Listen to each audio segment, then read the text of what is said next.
Lukas pasalnya yang ke-20, ayatnya yang pertama sampai dengan ke-47. Pertanyaan mengenai kuasa Yesus. Pada suatu hari ketika Yesus mengajar orang banyak di Bait Allah dan memberitakan Injil, datanglah imam-imam kepala dan ahli-ahli Taurat serta tua-tua ke situ. Dan mereka berkata kepada Yesus, "Katakanlah kepada kami, dengan kuasa manakah engkau melakukan hal-hal itu, dan siapa yang memberikan kuasa kepadamu?" Maka jawab Yesus kepada mereka, "Aku juga akan mengajukan suatu pertanyaan kepada kamu.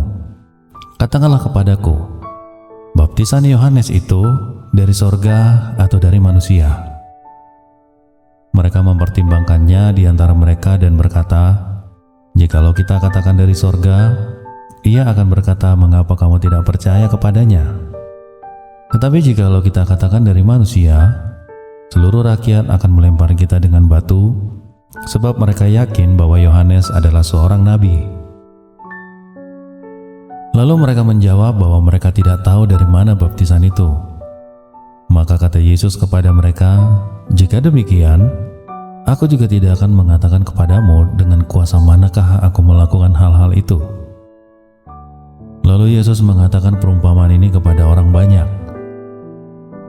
Seorang membuka kebun anggur, kemudian ia menyewakannya kepada penggarap-penggarap, lalu berangkat ke negeri lain untuk waktu yang agak lama.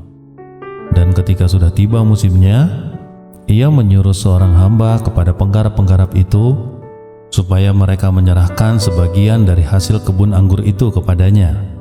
Tetapi penggarap-penggarap itu memukul hamba itu dan menyuruhnya pulang dengan tangan hampa. Sesudah itu ia menyuruh seorang hamba lain, tetapi hamba itu juga dipukul dan dipermalukan oleh mereka, lalu disuruh pulang dengan tangan hampa. Selanjutnya ia menyuruh hamba yang ketiga, tetapi orang itu juga dilukai oleh mereka, lalu dilemparkan keluar kebun itu. Maka kata tuan kebun anggur itu, "Apakah yang harus kuperbuat? Aku akan menyuruh anakku yang kekasih, tentu mereka segani." Tetapi ketika penggarap-penggarap itu melihat anaknya itu, mereka berunding. Katanya, "Ia adalah ahli waris. Mari kita bunuh dia, supaya warisan ini menjadi milik kita." Lalu mereka melemparkan dia keluar kebun anggur itu dan membunuhnya. Sekarang apa yang akan dilakukan oleh tuan kebun anggur itu dengan mereka? Ia akan datang dan membinasakan penggarap-penggarap itu dan mempercayakan kebun anggur itu kepada orang-orang lain. Mendengar itu mereka berkata, "Sekali-kali jangan." Tetapi Yesus memandang mereka dan berkata, "Jika demikian, apakah arti nas ini? Batu yang dibuang oleh tukang-tukang bangunan telah menjadi batu penjuru. Barang siapa jatuh ke atas batu itu, ia akan hancur. Dan barang siapa ditimpa batu itu, ia akan remuk." Lalu ahli-ahli Taurat dan imam-imam kepala berusaha menangkap dia pada saat itu juga, sebab mereka tahu bahwa merekalah yang dimaksudkannya dengan perumpamaan itu. Tetapi mereka takut kepada orang banyak. Ahli-ahli Taurat dan imam-imam kepala mengamat-ngamati Yesus.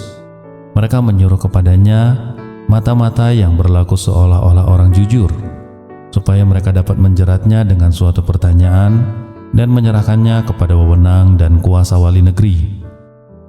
Orang-orang itu mengajukan pertanyaan ini kepadanya. "Guru, kami tahu bahwa segala perkataan dan pengajaranmu benar, dan engkau tidak mencari muka, melainkan dengan jujur mengajar jalan Allah. Apakah kami diperbolehkan membayar pajak kepada kaisar atau tidak?" Tetapi Yesus mengetahui maksud mereka yang licik itu, lalu berkata kepada mereka, "Tunjukkanlah kepadaku suatu dinar, gambar dan tulisan siapakah ada padanya?" Jawab mereka, "Gambar dan tulisan kaisar." Lalu Yesus berkata kepada mereka, "Kalau begitu berikanlah kepada kaisar apa yang wajib kamu berikan kepada kaisar, dan kepada Allah apa yang wajib kamu berikan kepada Allah." Dan mereka tidak dapat menjerat dia dalam perkataannya di depan orang banyak. Mereka heran akan jawabnya itu dan mereka diam. Maka datanglah kepada Yesus beberapa orang Saduki yang tidak mengakui adanya kebangkitan. Mereka bertanya kepadanya, "Guru, Musa menuliskan perintah ini untuk kita. Jika seorang yang mempunyai saudara laki-laki mati sedang istrinya masih ada, tetapi ia tidak meninggalkan anak, saudaranya harus kawin dengan istrinya itu dan membangkitkan keturunan bagi saudaranya itu. Adalah 7 orang bersaudara, yang pertama kawin dengan perempuan lalu mati dengan tidak meninggalkan anak. Lalu perempuan itu dikawini oleh yang kedua dan oleh yang ketiga, dan demikianlah berturut-turut oleh ke-7 saudara itu. Mereka semuanya mati dan tidak meninggalkan anak. Akhirnya perempuan itu pun mati. Bagaimanakah sekarang dengan perempuan itu? Siapakah di antara orang-orang itu yang menjadi suaminya pada hari kebangkitan? Sebab ke-7-nya telah beristrikan dia." Jawab Yesus kepada mereka, "Orang-orang dunia ini kawin dan dikawinkan, tetapi mereka yang dianggap layak untuk mendapat bagian dalam dunia yang lain itu dan dalam kebangkitan dari antara orang mati, tidak kawin dan tidak dikawinkan, sebab mereka tidak dapat mati lagi. Mereka sama seperti malaikat-malaikat dan mereka adalah anak-anak Allah, karena mereka telah dibangkitkan." Tentang bangkitnya orang-orang mati, Musa telah memberitahukannya dalam nas tentang semak duri, di mana Tuhan disebut Allah Abraham, Allah Ishak, dan Allah Yakub. Ia bukan Allah orang mati, melainkan Allah orang hidup, sebab di hadapan Dia semua orang hidup. Mendengar itu, beberapa ahli Taurat berkata, "Guru, jawabmu itu tepat sekali." Sebab mereka tidak berani lagi menanyakan apa-apa kepada Yesus. Tetapi Yesus berkata kepada mereka, "Bagaimana orang dapat mengatakan bahwa Mesias adalah anak Daud? Sebab Daud sendiri berkata dalam kitab Mazmur, 'Tuhan telah berfirman kepada Tuanku, duduklah di sebelah kananku, sampai kubuat musuh-musuhmu menjadi tumpuan kakimu.' Jadi Daud menyebut dia tuannya, bagaimana mungkin ia anaknya pula?"